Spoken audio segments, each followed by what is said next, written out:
안녕하세요, 김성현입니다. 어제 저녁 때 축구를 보는데 대한민국하고 엘살바도르 축구 대표팀의 10평가전을 하더라고요. 그래서 축구를 보면서 간만에 손흥민 선수라든지 여러 선수들을 보면서 반가웠고 이런 생각이 좀 났어요. 한국 축구 베스트 11 누구라고 생각하세요? 인터넷에서 한번 검색해 봤어요.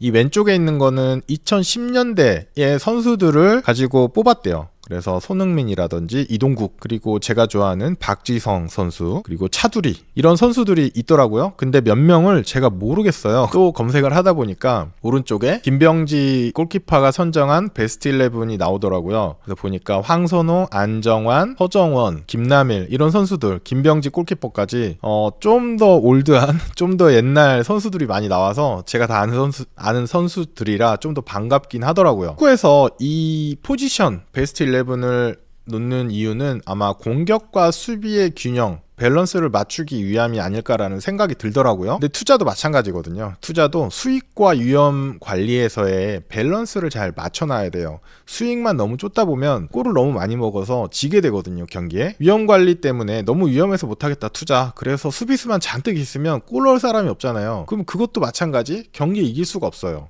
그래서 예금만 하면 위험하다라고 늘 말씀을 드리는 거거든요. 그래서 제가 한번 베스트 11을 선정해 봤는데 여기 보시면 아시겠지만 다 투자 대상입니다. 축구도 11명이 하니까 11개를 맞춰봤어요. 자, 공격수, 최전방 공격수는 전 투탑을 한번 만들어 봤는데 하나는 나스닥이고요, 하나는 중국이에요. 어떤 분들은 나스닥은 굉장히 좋아하시는 분들이 많겠지만 중국은 또 안 좋아하시는 분들 굉장히 많아요. 특히 최근에 중국 굉장히 많이 빠지고 있잖아요. 그래서 중국 안 좋아하는 분들이 많은데 제가 왜 이 둘을 탑으로 세웠는지 한번 볼게요. 얘네들은 엣지는 한 방 있어요. 2000년 초반에 보면 여기 나스닥이 엄청나게 많이 올랐거든요. 그러면서 한 골이 들어가는 거죠. 예, 축구에서 한 골이 들어가는 거죠. 그리고 2000년 후반에, 최근이죠, 최근. 예, 최근 몇 년 전, 2020년, 21년 이때까지 또 나스닥이 엄청나게 불을 뿜었어요. 이때도 IT 버블, 이때도 좀 비슷하죠. 예, 이때도 좀 비슷해요. 그래서 IT주들이 엄청나게 성장을 했던 해예요. 그러면 나스닥을 갖고 있으면 한 골은 충분히 넣을 수 있었죠. 근데 위험해요, 나스닥이. 왜냐하면 2000년 초반에 나스닥을 했다면 굉장히 큰 하락을 겪어냈어야 돼요. 그리고 2022년에 나스닥의 하락도 결코 만만치 않았죠. 그래서 이 변동성 굉장히 크고 한 방 있는 애들이다, 이런 걸 알 수 있어요. 중국은 최근에 보니까 별거 없던데 라고 생각하시는 분들도 있겠지만 예전에 보면 요 기간 한번 볼게요. 2000년대 초중반에 나스닥은 고만고만한데 여기 중국 보세요. 네, 어마어마하죠. 어마어마한 상승을 보였었습니다. 그리고 요때도 마찬가지. 그리고 요때도 마찬가지. 그러니까 나스닥이 골을 못 넣을 때 중국이 한 번씩 골을 넣어준다는 거예요. 얘도 마찬가지, 굉장히 변동성이 크기 때문에 쭉쭉 빠집니다. 이렇게 쭉쭉 빠지는 기간들이 있어서 조심해야 되죠. 그래서 얘네들은 최전방 공격수로 넣은 거예요. 너넨 골만 넣으면 돼, 공 뺏겨도 어쩔 수 없다, 이런 거죠. 근데 저런 공격수만 갖고 있으면 위험하죠. 예, 위험하죠. 사사이 포지션으로 들어가는데, 자, 일본 들어갑니다. 일본 왜 들어가지? 일본 뭐야? 라고 생각하실 수 있는데 한번 볼게요. 이게 2011년 이후의 그래프예요. 이 파란 선이 미국이고요. 미국 S&P 500이고요. 이 연두색 선이 일본이에요. 일본 니케이 225. 보시면 한국이나 중국이나 별 볼 일 없는데 요 기간에 미국만큼 날아간 게 일본이에요. 아무도 일본의 이런 성장을 예상하지 못했죠. 저도 당연히 예상하지 못했고, 그런데 일본 주가 올라간 거 보세요. 미국 저리 가랍니다. 그리고 최근에 니케이가 계속 연초 대비 고점을 갱신하고 있어요. 왜 그러냐? 사람들은 항상 왜 그러냐를 많이 따지는데 이게 대부분 결과론적이에요. 왜 그런지를 알면 올 초에 니케이에다가 굉장히 많이 투자를 했었어야죠. 그런데 일본에 투자라는 사람을 그렇게 많이 보지는 못한 것 같아요. 사실 거의 못 봤고요. 최근에 워렌 버핏이 주주총회 때 대만의 주식을 팔고 일본 주식을 샀다, 이런 얘기를 하면서 버핏은 정말 대단하다라는 생각을 좀 하긴 했는데, 어쨌거나 재발견한 후보가 아닌가, 이런 생각이 들어요. 그래서 일본이라는 굉장히 흥미로운 선수가 있다라는 걸 알고 있을 필요가 있고요. 두 번째는 미국이에요. 미국 누구나 다 아시죠? 미국 다 아시는데, 미국이 이제 장점과 단점을 갖고 있는데 꽤 큰 성장을 잘했어요. 그런데 여기 이 하늘색이 나스닥이거든요. 나스닥이랑 상관관계가 너무 높아요. 보세요. 올라갈 때 같이 올라가고 하락할 때 같이 하락해요. 그렇죠? 그래서 축구로 치면 크게 매력 없는 캐릭터예요. 왜냐면 골은 나스닥이 넣고 얘는 나스닥이랑 굉장히 성격이 비슷해요. 비슷한 캐릭터예요. 그래서 어찌 보면 매력이 좀 감소된다라고 볼 수 있는데 나스닥이 굉장히 못할 때 얘가 좀 서포트할 수 있는 약간 든든한 지원군이 아닐까라는 생각은 듭니다. 그 다음에 당당하게 한국이 여기 들어갔습니다. 한국이 왜 들어갔냐? 그래프를 보시면 밑에 있는 파란색이 S&P 500이에요. 그런데 이 빨간색이 한국입니다. 그리고 이 주황색이 신흥국이에요. 보시면 2000년대 상반기 초반에는 한국과 신흥국이 미국을 월등하게 앞섰어요. 여기 보세요. 차이가 엄청납니다. 충분히 포트폴리오에 의미 있는 모습을 보인다. 최근에 뭐 몇 년 동안 이렇게 횡보하지 않았냐, 최근에 몇 년 동안 안 좋지 않았냐, 안 좋았죠. 안 좋았지만 또 2017년에 한번 바짝 했잖아요. 그리고 뭐 그 다음에 또 빠지긴 했지만 빠진 덕분에 또 그 다음에 또 코로나 이후에 2배 이상 오르는 엄청난 상승을 보여주기도 했죠. 그렇기 때문에 한국이나 신흥국을 무시할 순 없다. 무시할 수 없다. 미국이 못할 때 얘네가 또 잘해주기도 했다. 이미 역사적으로 그랬고 또 다음 10년은 누가 더 잘할지 알 수가 없습니다. 그래서 한국도 베스트 11에 들어왔습니다. 그리고 마지막 공격형 미드필더는 인도입니다. 인도는 정말 관심 있어 하는 사람 별로 없는 것 같아요. 굉장히 뭐 정치적으로도 그렇고 경제적으로도 낙후하다라고 생각하는 경우들이 많은 것 같은데 우리나라도 그랬죠. 일본 주가 보시면 여기 제일 밑에 있는 파란색이 S&P 500이고요. 빨간색이 우리나라고요. 여기 하늘색이 나스닥이에요. 나스닥 뭐 많이 올랐는데 이 노란색이 인도예요.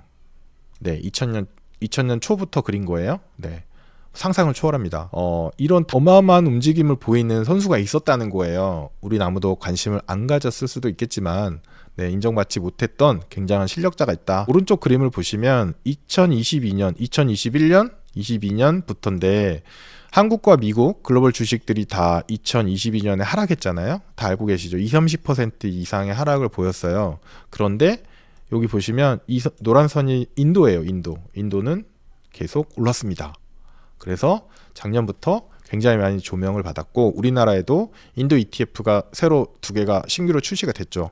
그런 모습들을 보였고 뭐 그러니까 지금 당장 인도에 투자해라 이런 얘기가 아니라 베스트 11에 들어갈 조건은 충분해 보인다라는 얘기입니다. 자, 그 다음에 수비형 미드필더 포백 시스템인데요. 포백인데 첫 번째 미국 달러 들어갑니다. 미국 달러를 아시는 분들은 다 이해하실 건데 자, 이 공격이 뚫렸어요. 공격 잘 못했어. 그래서 주가가 빠져. 이럴 때 수비를 잘해주는 애들 중에 하나가 미국 달러입니다. 요게 2008년 금융위기 때입니다. 한국, 미국 주식 다 반토막 났어요. 여기뿐만 아니라 글로벌 주식 다 반토막 나는데 보세요. 여기 올라가는 게 달러입니다. 이 보라색이 달러예요. 달러 원 환율. 우리나라 원화 환율. 900원대에서 1600원대까지 올라갔어요. 몇 퍼센트예요? 50%가 훨씬 넘죠. 60-70%가 올라갔어요. 달러를 가지고 있었다면 달러를 팔아서 싸진 주식을 살 수 있는 엄청나게 귀한 경험을 선물해 줬다는 거죠. 이 기간 동안 계속 달러를 팔면서 주식을 샀다면 이 주식의 상승을 정말 많이 먹을 수 있었겠죠. 그래서 달러는 엄청나다. 그리고 이게 2022년에도 나타났죠. 여기 빨간색이 한국 주식, 파란색이 미국 주식인데 둘 다 빠질 때 달러가 쭉 올라졌어요. 작년 말까지 20% 이상 올랐었죠. 그렇게 해서 포트폴리오를 보호해주는 역할을 한다. 그리고 얘가 평소에는 별로 티가 안 나요. 조용히 있다가 한 번씩 그냥 치고 달려가지고 전반까지 가서 골을 넣기도 하는 달러는 필요하다. 필요해 보인다라는 생각이 듭니다. 다음으로 미국 국채입니다. 미국 국채가 최후방 수비수인데요. 미국 국채를 보시면 글로벌에서 원하는 안전자산이에요. 이게 2008년 금융위기 때 뭐 주가 반토막 날 때 미국 국채가 20% 가까이 올랐어요. 왜냐하면 사람들이 다 미국 국채를 원해요. 그러니까 수요가 올라가니까 가격이 오르고요. 두 번째로는 금융위기 같은 게 터지면 정부에서 금리를 낮춰서 시중에 유동성을 공급해요. 즉 금리를 낮추는 행위 자체가 국채 가격을 상승시켜요. 이런 여러 가지 요인 때문에 국채가 가격이 올라갑니다. 포트폴리오를 보호해 줄 수 있죠. 그 다음에 한국 국채예요. 한국 국채는 수익성도 좋고 안정성도 좋습니다. 한국 국채는 우리나라 정부와 신용등급이 동일하거든요. 그런데 미국 국채만큼 인기가 있진 않아요. 그래서 상대적으로 금리가 더 높습니다. 그런 특징이 있고요. 여기 보시면 자, 2018년 하락장이 대표적인 사례인데 주가는 하락했어요. 한국, 미국 다 하락했거든요. 그런데 이 보라색 선이 미국 국채거든요. 미국 국채는 생각보다 많이 안 올랐죠. 여기 있어요. 그런데 초록색 선 한국 국채 보시면 쭉 오르고 여기서 한 번 더 올라요. 이런 특징들이 있어요. 그래서 한두 개 플레이어만 가지고 포트폴리오를 보호하기는 좀 어렵고요. 왜냐하면 그때그때 상황에 따라서 얘네가 누가 더 잘할지가 달라져요. 근데 어느 상황에 누가 잘할지를 예측을 할 수가 없기 때문에 미리 얘네들을 포진시켜 놓는 겁니다. 그래서 자기 포지션에서 할 걸 해주는 거죠. 마지막으로 골드입니다. 골드가 굉장히 순환의 기간을 많이 겪었어요. 2011년 이후로 계속 빠지다가 2018, 19년부터 쭉 올랐어요. 그래서 그때부터 이제 사람들이 골드에 대해서 다시 관심을 갖기 시작했는데 저는 그 전부터 금에 투자하고 있었어요. 제 첫 번째 책인 마법의 돈 굴리기가 2017년에 나왔잖아요. 그러면 책은 2016년에 썼거든요. 거기도 금 투자를 주장을 했고 포트폴리오에 금을 넣었어요. 그런데 그때는 굉장히 많은 질문과 비난을 받았었습니다. 누가 금에 투자하느냐? 금 비중이 너무 많은 거 아니냐? 이런 질문들을 많이 받았었는데 금은 계속 남들과 다르게 움직여주면서 포트폴리오를 보호해줬어요. 이 왼쪽 그림은 2011년 남유럽 사태 때 한국, 미국 할 것 없이 주가가 많이 빠졌지만 금이 굉장히 많이 올랐어요. 20% 이상 상승했거든요. 금을 갖고 있었다면 굉장히 포트폴리오에 도움이 됐죠. 저가에 주식을 살 수 있는 자본을 금이 만들어 준 거잖아요. 그래서 이런 리밸런싱을 통해서 저가 매수할 수 있는 기회가 되기 때문에 굉장히 좋고, 또 한 사례가 2022년이에요. 여기 보시면 2021년 하반기부터 주가가 쭉쭉 빠졌어요. 그런데 금이 이 기간 동안 마찬가지 한 20% 가까이 상승을 했습니다. 상승해 주면서 포트폴리오를 굉장히 많이 보호해 줬어요. 그렇기 때문에 이 금은 이런 특징 때문에 저는 베스트 11에 들어가야 된다고 생각합니다. 마지막이 이제 현금성 자산인데, 현금성 자산은 최후방 방어죠. 골키퍼입니다. 그리고 현금성 자산을 이제 필요 없다라고 얘기하는 사람들도 있는데, 레이 달리오 같은 경우가 그런 얘기를 했었죠. 그런데 현금성 자산 필요합니다. 대표적으로 2020년, 21년, 22년 하이퍼 인플레이션, 쿨레이션이 오면서 정부에서 기준금리를 올렸잖아요. 기준금리를 올리면 단기금리가 상승을 해요. 단기금리가 상승을 하게 되면 현금성 자산, 단기채라든지 금리형 상품들의 수익률이 굉장히 좋아진다는 뜻이거든요. 그런 기간에 이게 굉장히 큰 역할을 해준다. 그리고 모두가 빠지는 시간, 코로나 발생하고 거의 모든 자산이 가격이 하락했어요. 그때 딱 안 빠진 게 두 개 있습니다. 뭐냐면 현금이랑 달러예요. 현금은 당연히 안 빠지겠죠. 왜냐하면 빠지고 말고 할 게 없으니까. 그리고 달러는 올랐어요. 달러는 올랐지만 국채, 미국 국채, 골드, 원유 할 것 없이 다 빠졌거든요.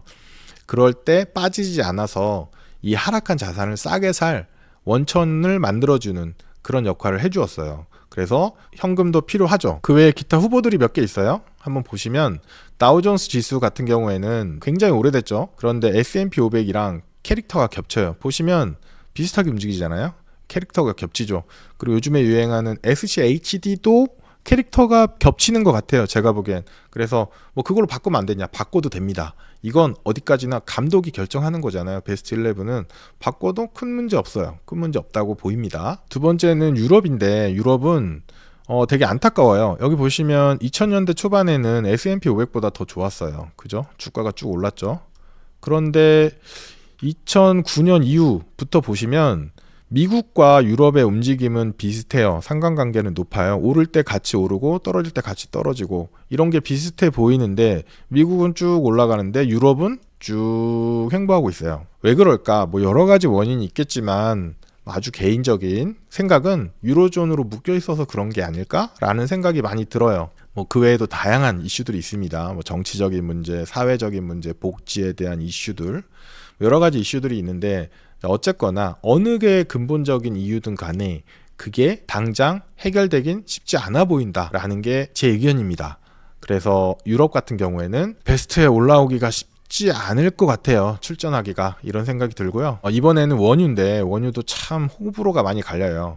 야수의 심장을 가지신 분들은 되게 좋아하기도 하고, 이렇게 장기 그래프를 보면 정말 투자하기 싫어지거든요. 여기 보시면 이게 원유예요. 2008년에 고점을 찍고 지금 이렇게 가다가 한번 왕창 떨어졌다가 쭉 가다가 코로나 때 왕창 또 떨어졌다가 올라갔다가 떨어졌다 왔다 갔다 합니다. 왔다 갔다 하는데, 원유의 장점은 다른 자산이랑 상관관계가 굉장히 낮아요. 예측하기가 굉장히 어려워요. 사우디 이슈들, 아니면 미국, 여러 가지 이 원유 생산 국가들의 힘겨루기에 따라서 올라갔다 내려갔다 올라갔다 내려갔다 하는데, 한 골을 넣어줄 수 있는 가능성이 있긴 있어요. 그런데 섣불리 베스트 11에 넣을 수 있느냐? 이거 굉장히 어려워요. 감독의 취향에 따라서 다를 수 있는 그런 자산인 것 같습니다. 금하고는 좀 다른 것 같아요. 금은 기본적으로 선발 출전이 되는 선수라면 원유는 약간 애매하다 뭐 이런 정도. 그리고 이번에 미국 리츠를 가져왔는데 리츠는 부동산은 기본적으로 투자를 하는 사람이라면 알고 있어야 되는 자산이에요. 그런데 미국 리츠 같은 경우에 여기 보시면 파란 선이 S&P 500이고 초록색이 미국 리츠예요. 근데 제가 미국 리츠를 베스트 11에 뽑지 못하는 이유가 상관관계가 굉장히 높아요. 오를 때 같이 오르고 떨어질 때 같이 떨어지고, 그리고 여기도 보시면 여기 상승하는 모습 비슷하죠. 근데 하락 같이 하고, 그런데 여기서는 주식은 상승했는데 부동산은 좀 애매해요. 떨어질 때 또 같이 떨어지고. 결국은 무슨 얘기냐면 리츠 중에 상업용 부동산 같은 게 굉장히 많이 들어가 있거든요. 그런데 이게 시장의 상황, 경제 상황에 따라서 많이 영향을 받아요. 그러니까 주식이랑 리츠가 움직임이 굉장히 높아진 거예요. 이런 상관관계가 높다는 건 다시 말하면 캐릭터가 겹치는 애들인 거예요. 이미 베스트 11에 미국 주식 들어가 있잖아요. 그런데 리츠까지 들어가면 캐릭터가 겹쳐요. 서로 보완해주기가 좀 애매하다 이런 게 생기는 거죠. 그래서 이거는 좀 고민을 해볼 필요가 있다. 저는 이렇게 생각을 하고 있습니다. 코스닥도 한번 볼게요. 코스닥도 좋아하시는 분들은 좋아하고 또 아예 안 하시는 분들은 안 하시는데, 이게 빨간색이 코스닥 지수고 밑에 있는 파란색이 코스피 지수예요. 2011년 이후를 보시면 코스피는 정말 아무 움직임이 안 보였는데 코스닥은 한 번씩 이렇게 확 올라가는 화끈한 것들을 보여줬어요.